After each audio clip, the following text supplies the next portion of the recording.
الحمد لله نحمده ونستعينه ونستغفره ونؤمن به ونتوكل عليه ونعوذ بالله من شرور أنفسنا ومن سيئات أعمالنا من يهده الله فلا مضل له ومن يضلله فلا هادي له ونشهد أن لا إله إلا الله وحده لا شريك له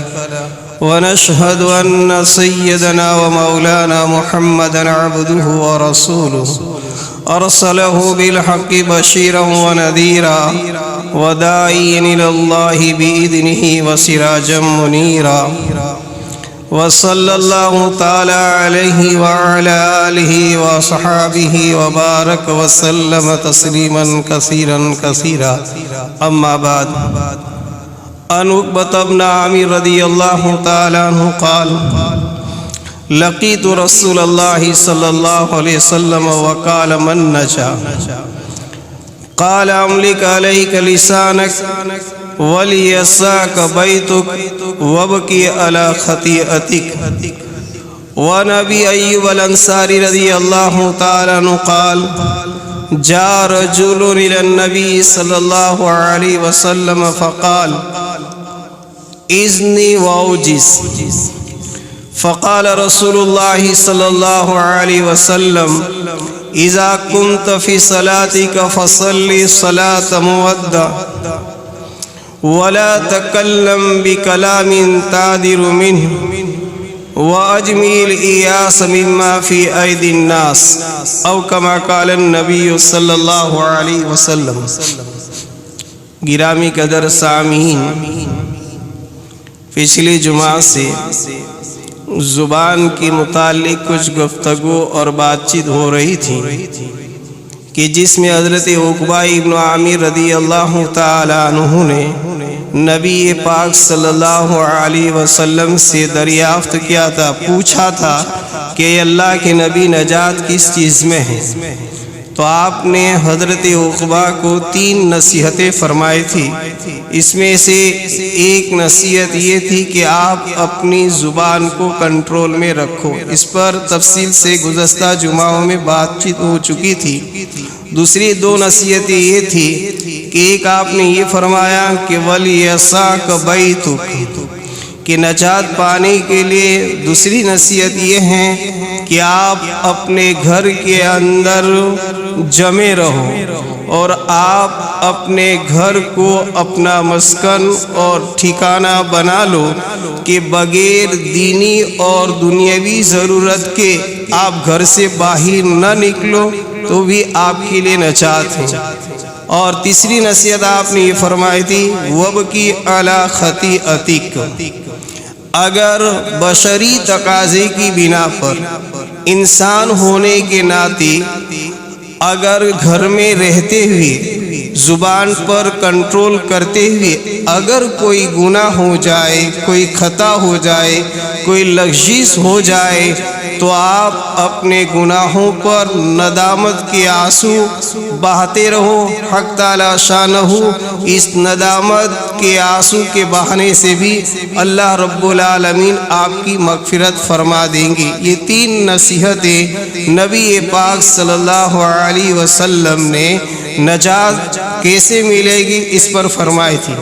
تو دوسرا جو آپ نے فرمایا یہ ہے وَلْيَسَعْكَ بَيْتُكَ، اے عقبہ ابن عامر، آپ اگر نجات پانا چاہتے ہو اور آپ یہ چاہتے ہو کہ حالات فتنے کے ہو اور زمانہ شر و فساد کا ہو اور گناہوں کے انبار ہی ہر جگہ لگے بھی ہو، گناہوں کا بازار گرم ہو، تو پھر آپ کو چاہیے کہ آپ اپنے گھر کے اندر قرار پکڑ لو، اپنے گھر کے اندر ٹھکانہ بنا لو اور بغیر ضرورت کے آپ باہر نہ نکلو. اس لیے کہ ایک زمانہ یہ آنے والا ہے کہ اس زمانے کے اندر انسان اگر باہر نکلے گا تو بھی اسے فتنہ کے اندر مبتلا ہونا پڑے گا. چنانچہ ایک حدیث میں آپ علیہ السلام نے ارشاد فرمایا ایک دور یہ آئے گا کہ القائد فیہا خیر من القائم، والقائم فيها خير من الماشي والماشي فيها خير من السعي او كما قال۔ آپ نے فرمایا کہ اگر گھر سے باہر بھی نکلے تو حالات ایسے آئیں گے اور ایسے ناساز ہوں گے اور ایسا پرفتن زمانہ ہوگا کہ القائد فیہا خیر من القائم، کہ ایسے دور میں بیٹھنے والا آدمی یہ افضل اور بہتر ہوگا کھڑے ہونے والے آدمی سے۔ یعنی جو آدمی کھڑا ہوگا یہ زیادہ فتنے میں مبتلا ہوگا،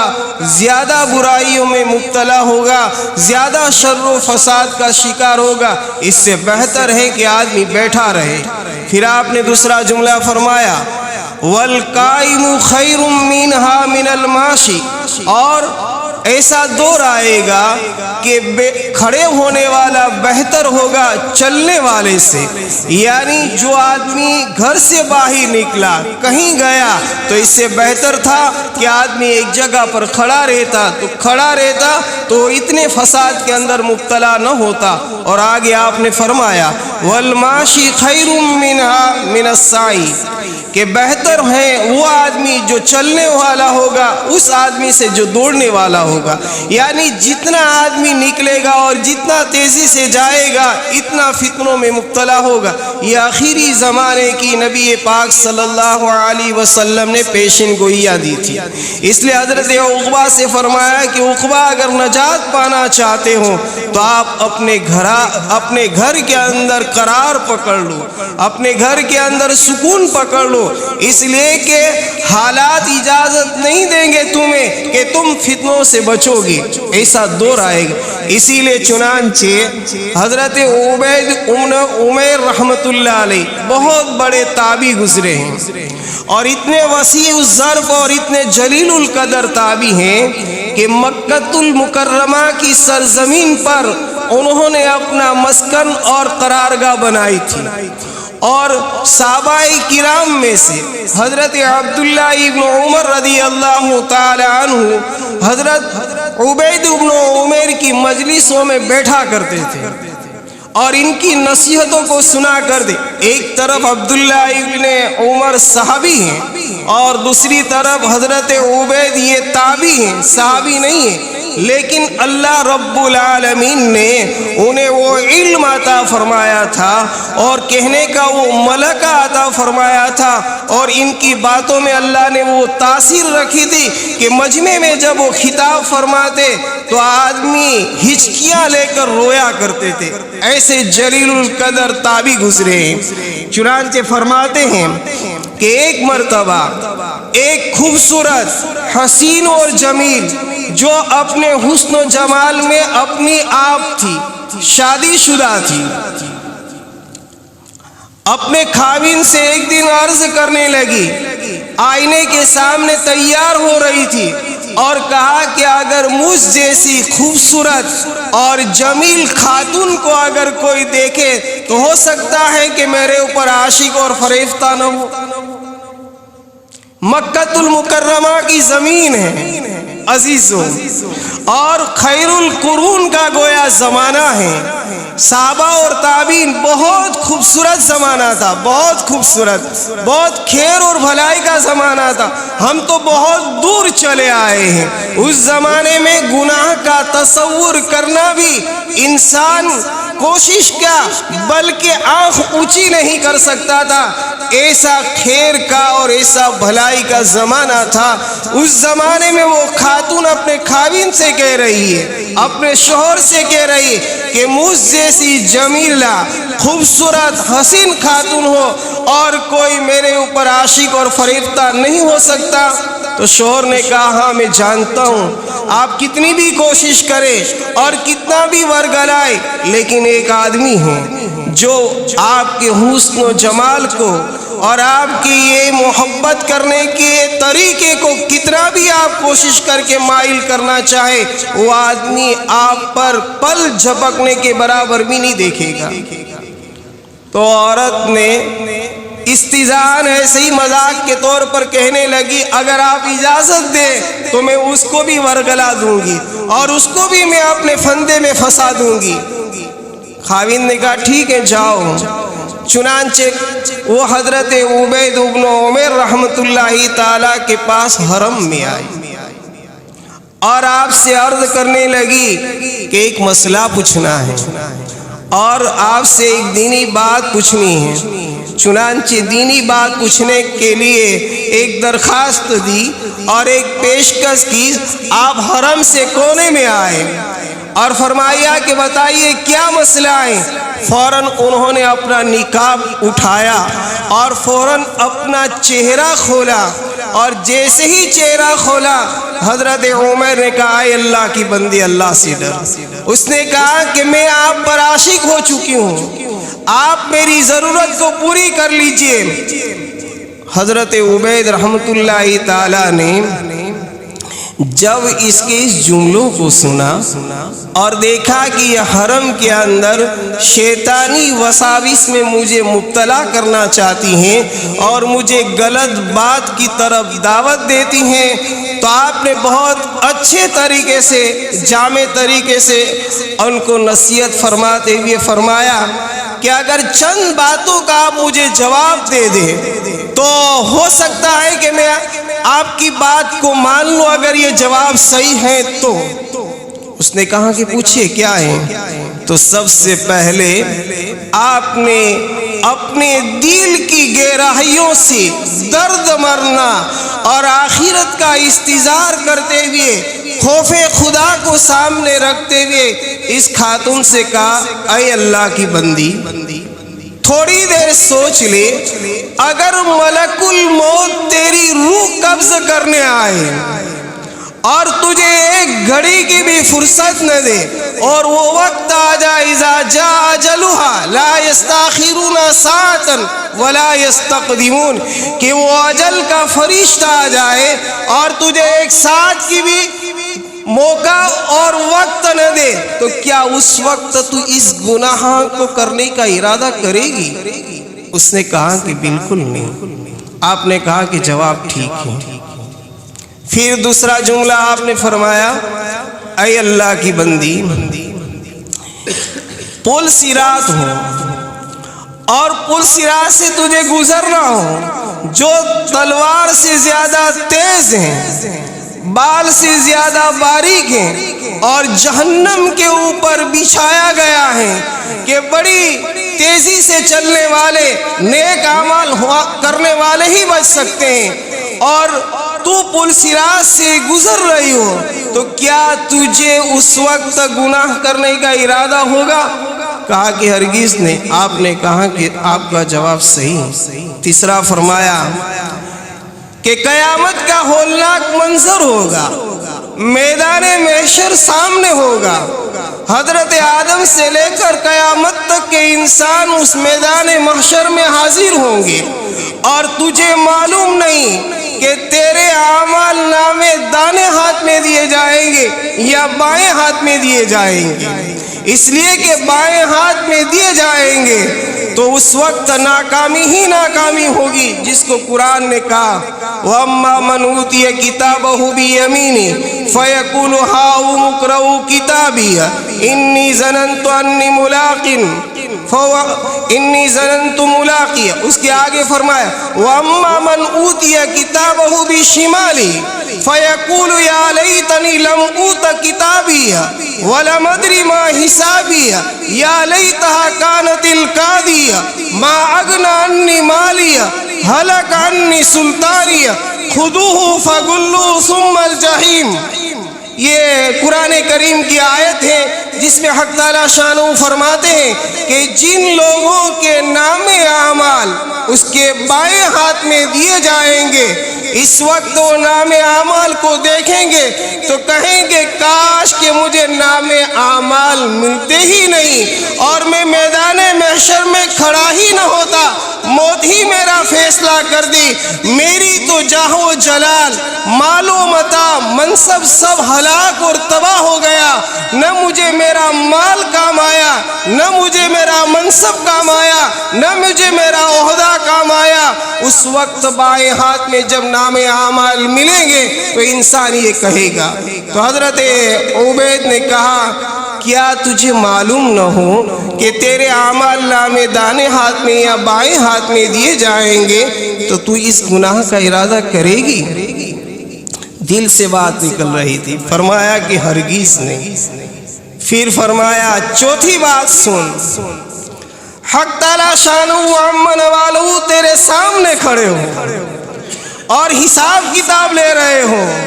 اور اللہ کا جلال اس وقت جلال میں ہو، اور اس وقت کا عالم یہ ہو کہ حق تعالیٰ فرمائے کہ لمن الملک اليوم للہ واحد القہار، اس وقت کیا تو یہ گناہ کرے گی؟ اس نے کہا کہ ہرگز نہیں۔ تو آپ نے فرمایا اے اللہ کی بندی، اللہ سے ڈر اور گناہ نہ کر۔ تو وہ دور تو خیر القرون کا تھا، ایسے دور میں بھی ایسے حالات تھے تو پیارے آقا نے حضرت عقبہ سے فرمایا کہ میرے پیارے صحابی وَلْيَسَعْكَ بَيْتُكَ، آپ اپنے گھر میں خاموشی کے ساتھ سکون سے رہو۔ فتنوں کا دور ہے، آدمی فتنوں سے نہیں بچ سکے گا۔ اگر آپ کو بچنا ہے تو یہ ہے کہ آپ زبان پر کنٹرول رکھتے ہوئے یہ ہے کہ آپ اپنے گھر میں زیادہ قرار سے رہو۔ ہاں دینی ضرورت ہے، دنیاوی ضرورت ہے، اس کو پورا کر کے واہی تباہی ادھر ادھر نہ بیٹھو۔ جیسے ابھی معلوم ہوا کہ حالات اتنے ناساز ہوں گے کہ آدمی اپنے ایمان کو بچا نہیں سکے گا اور آدمی اپنے ایمان کو سنبھال کر لے نہیں جا سکتا، تو آپ نے فرمایا کہ صحابی وَلْيَسَعْكَ بَيْتُكَ، اپنے گھر میں قرار پکڑو۔ گھر میں سکون سے رہنے میں، قرار میں رہنے میں سب سے بڑا فائدہ یہ ہوگا، اپنا تو ہوگا ہی لیکن زیادہ ہم گھر میں رہیں گے تو اپنی اولاد کی تربیت بھی ہوگی، ہم خود بھی گناہوں سے بچیں گے، اور جب بچوں کے سامنے، اپنی فیملی کے سامنے جب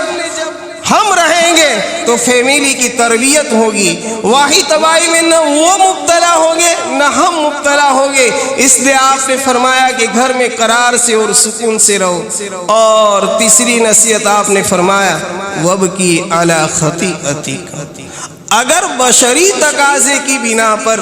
انسان بشر ہیں، اللہ رب العالمین نے دونوں مادے رکھے ہیں، گناہ کرنے کا بھی اور نیکی کرنے کا بھی، تو اگر نفس کا غلبہ ہو جائے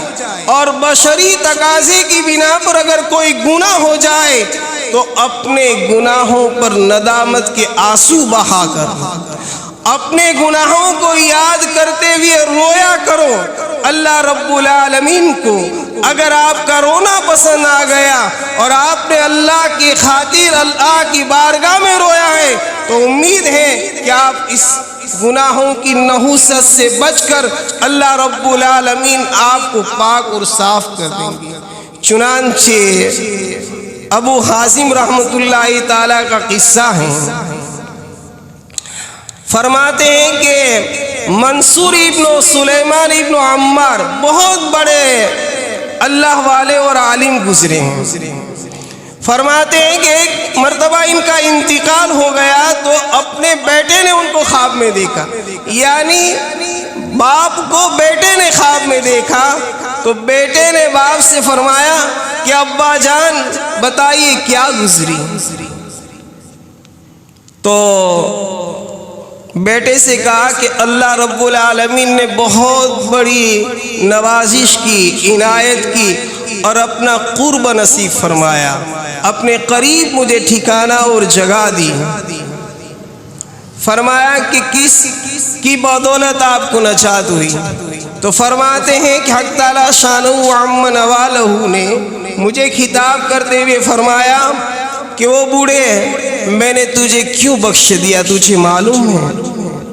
تو میں نے کہا کہ مجھے معلوم نہیں۔ تو حق تعالی شانہ و عم نوالہ کی طرف سے ارشاد ہوا کہ میں نے تجھے اس لیے بخشا ہے کہ ایک مرتبہ تو وعظ کہہ رہا تھا، تقریر کر رہا تھا، اور وعظ کے دوران تو نے لوگوں کو بہت رلایا، تو اس میں میرا ایک ایسا بندہ تھا کہ اس سے پہلے کبھی نہیں رویا تھا، ان کا دل سخت تھا، لیکن تیری بات کی بنا پر، قرآن اور حدیث بیان کرنے کی بنا پر، واعظ و نصیحت کرنے کی بنا پر اس کی آنکھوں سے گرم آنسو نکلے، اور اس کے آنسو نکلنے سے مجھے اتنا اس سے پیار اور اتنی محبت آ گئی، اور اس کے آنسو مجھے اتنے پسند آ گئے کہ میں نے اس کی تو مغفرت کر ہی دی، لیکن مجمع میں جتنے حاضرین تھے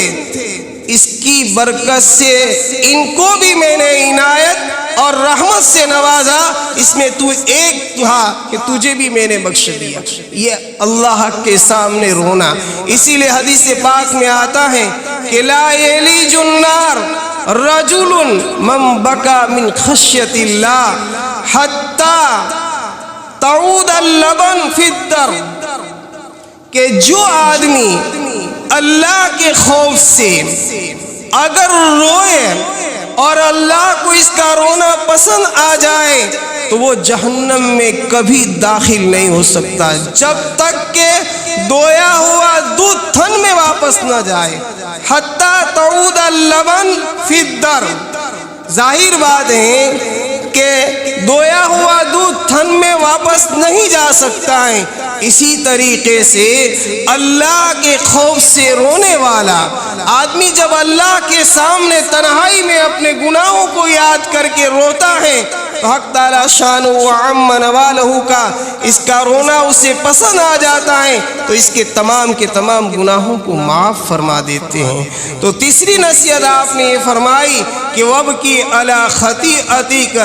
اے عقبہ اپنے گناہوں کو یاد کر کے رویا کرو۔ عزیز دوستو، رونا نہ آئے تو رونے کی شکل بنانا ہے، اور کیوں نہ رویا جائے؟ اس لیے کہ حق تعالی شانہ و عم نوالہ نے بے شمار انعام اور نعمتوں سے ہمیں نوازا ہو، اور اس کے سامنے سرکشی کی جائے، اس کے سامنے اس کی نعمتوں کو استعمال کر کے اس کی نافرمانی کی جائے، اور پھر بھی استظہار نہ ہو اور آخرت کی یاد نہ ہو، تو وہ انسان نہیں بلکہ وہ جانوروں سے بدتر ہوا کرتا ہے۔ اکابرین کے صحابہ کے قصے ہمارے سامنے، پیارے آقا صلی اللہ علیہ وسلم گناہوں سے معصوم، آپ کے تمام گناہ اللہ نے معاف کر دیے، اور حق تعالی شانہ و عم نوالہ نے آپ کو مقام محمود دینے کا وعدہ فرمایا۔ اس کے باوجود کبھی کبھی قرآن کریم کی کوئی آیت پڑھ کر پوری رات روتے ہیں۔ روایتوں میں آتا ہے کہ ایک رات آپ علیہ السلام قرآن کریم کی یہ آیت پڑھتے رہے، وَإِن تُعَذِّبْهُمْ فَإِنَّهُمْ عِبَادُكَ وَإِن تَغْفِرْ لَهُمْ فَإِنَّكَ أَنْتَ الْعَزِيزُ الْحَكِيمُ۔ اور یہ آیت پوری رات پڑھتے پڑھتے آپ نے روتے گزار دی، جس کا ترجمہ یہ ہے، حق تعالی شانہ کی بارگاہ میں آپ فرماتے ہیں ان تعذبهم فإنهم عبادك، اے اللہ تیرے بندے اگر کسی گناہوں کی بنا پر اگر تو انہیں عذاب دے تو اس قابل بندے ہیں کہ تو عذاب دے سکتا ہے، اس لیے کہ فَإِنَّكَ أَنْتَ الْعَزِيزُ الْحَكِيمُ إِن تُعَذِّبْهُمْ فَإِنَّهُمْ عِبَادُكَ وَإِن تَغْفِرْ لَهُمْ فَإِنَّكَ أَنْتَ الْعَزِيزُ الْحَكِيمُ۔ اور اگر آپ ان کو معاف کر دے تو اے خداوند قدوس آپ بڑی حکمت والے اور بڑی رحمت والے زبردست ہیں۔ اس آیت کو پڑھتے پڑھتے آپ نے پوری رات گزار دی۔ اسی طرح امام ابو حنیفہ رحمۃ اللہ تعالی ایک رات یہ آیت پڑھ کر پوری رات عشاء سے فجر تک گزار دی، اور بارگاہ الہی میں یہ آیت پڑھ رہے تھے وَامْتَازُوا الْيَوْمَ أَيُّهَا الْمُجْرِمُونَ۔ قیامت کے دن میدان محشر میں حق تعالی شانہ و عم نوالہ ارشاد فرمائیں گے وَامْتَازُوا الْيَوْمَ أَيُّهَا الْمُجْرِمُونَ، اے گنہگارو آج تم جدا ہو جاؤ، نیکوکاروں سے الگ ہو جاؤ۔ تو حضرت امام ابو حنیفہ آخرت کا استظہار کرتے ہوئے خوف خدا سے روتے ہوئے کہہ رہے تھے مجھے معلوم نہیں کہ میدان محشر میں یہ ندا دی جائے اور کہا جائے کہ اے مجرموں تم الگ ہو جاؤ تو میرا شمار گنہگاروں میں ہوگا یا نیکوکاروں میں ہوگا۔ اس آیت کو پڑھتے پڑھتے خوف خدا سے پوری رات گزار دی۔